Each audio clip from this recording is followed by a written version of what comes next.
اب آپ کو بتائیں کہ وفاقی حکومت کا بجلی کی قیمتوں میں کمی لانے کے لیے مہنگے پاور پلانٹس کو ختم کرنے کا فیصلہ، بجلی کے نرخ میں کمی کے لیے کام کر رہے ہیں، ٹیرف کم کر کے دکھائیں گے، جلد عوام کو خوشخبری دیں گے۔ وفاقی وزیر توانائی اویس لغاری نے نوید سنا دی، کہا تمام IPPs کا جائزہ لے رہے ہیں۔ 2018 کے بعد روپے کی قیمت گرنا، شرح سود میں اضافہ کیپیسٹی پیمنٹس کی وجہ ہے۔ حکومت کا ایک مصمم ارادہ ہے کہ ہم لوگوں نے بجلی کی قیمتوں کو نیچے کرنا ہے۔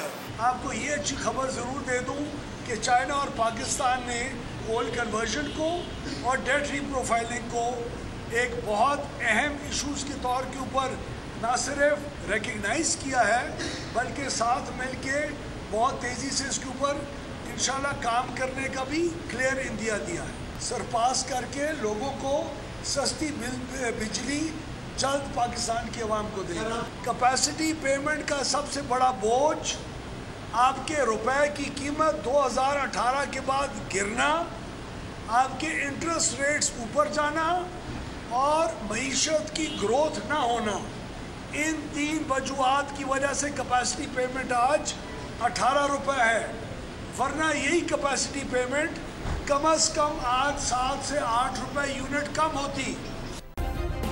سبسکرائب کریں اور بیل دبائیں تاکہ کوئی خبر رہ نہ جائے۔